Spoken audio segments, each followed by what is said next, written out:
What's up, everyone, and welcome back to another episode. And today I'm going to be talking about some duck calling maintenance and some duck calling conditioning strategies that you can start doing right now that's going to simplify your hunts, making them a lot more effective and get you some results. So let's go ahead and get this video started and get it going right now.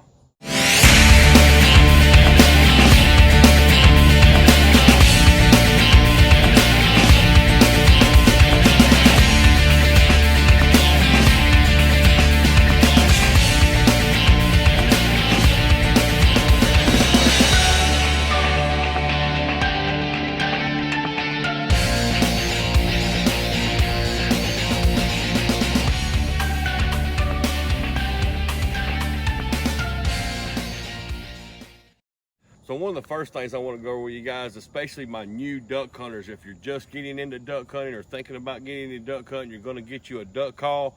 There's a lot of duck calls out there. You've got these polycarb calls, you got acrylic calls, you got wood calls. There's a bunch of calls out there, but it's on how you take care of your calls, and that's how you're going to get your results out of your call and how you take care of them and the maintenance that you do. So you've got your call. It's summertime. It's a great time right now to be practicing getting your diaphragm in shape and getting you more comfortable with your call. But you need to make sure that you're doing the right things that's going to make this effective and simplify it for you. So getting your duck call, you want to make sure that you're using the right hand. So me, I'm right-handed, so I want to practice with my left hand.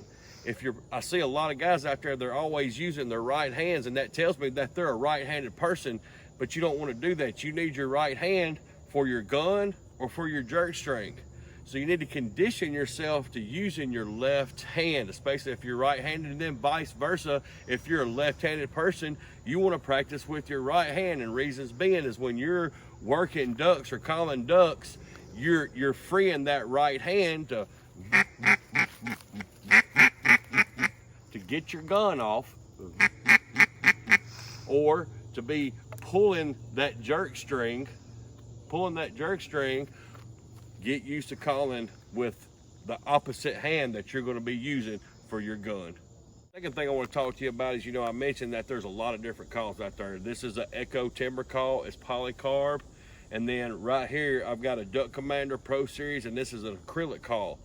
Now, in my opinion, these polycarbs are a little tougher, but like again, I said, it's summertime. It's a great time for you to be practicing, but what you don't want to do is leave your calls in your car, in your truck, out in this heat, especially these acrylic calls, because what will happen is they become brittle due to the heat, and they'll start cracking and breaking. It'll also mess up your reeds on the inside of there. So try not to leave it in. If you are practicing, don't leave it in your car, leave it in your truck, up on the dash, on your lanyard, you're hanging from your rear view mirror on your lanyard, because again, that heat will make this call brittle and it'll start cracking, and that messes with the airflow, and you're going to get a lot of crazy sounds out of your duck call. It's just not going to sound right, and you pay too much money for something like that to ruin it just by you leaving it in your vehicle because you were practicing.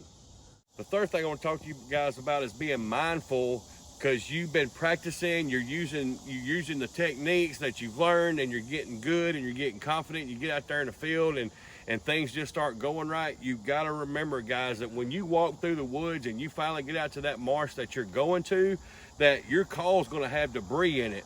Take cold weather into mind. When you're blowing your call, you're getting saliva in there. So on a really cold day, that saliva will freeze and get in your reeds.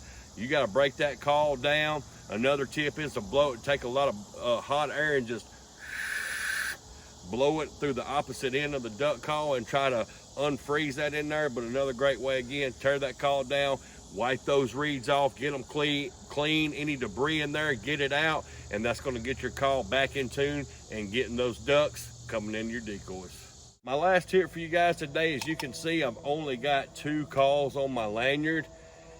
We get caught up in this culture, and I've got a bunch of duck calls, but you don't need a wind chime of duck calls around your neck. It's going to cause a big inconvenience for you while you're walking to your wood hole or your marsh that you're going to. It's going to get caught on branches and trees. You're going to go to bend over and pick up things. You need to pick you one call that you like out of all the rest of them, that you're comfortable with blowing, that sounds the best to you, and you need to have that and a whistle on your duck call. I have a Mallard Drake whistle right here, but I can do a widgeon, a teal, a wood duck with this, and that is the only 2 calls that I keep on my lanyard. Plus, having a lot of calls is real noisy, so when ducks are working and you go to pick up your call and all you hear is cling, cling, cling, cling, cling, or that guy next to you, that's not good, guys. The ducks are going to hear that and they're going to know something's right. Remember, ducks are only looking for one thing to be wrong, and then they're going to move on if they don't like what they, what they're seeing or what they're hearing. I hope you guys enjoyed this video today. I hope it got something. I hope you got something from it. I hope it got you fired up and getting ready for the season. I know I am, and it's really hot here in North Mississippi, and I'm ready for some cold weather. If you guys like this video, hit that subscribe button for me. Drop a comment down below on what kind of calls you use, polycarb, acrylic, wood, custom calls. Let me know what you think. If you like the video, hit that like button. Thanks you guys for watching, and we'll catch you on the next one.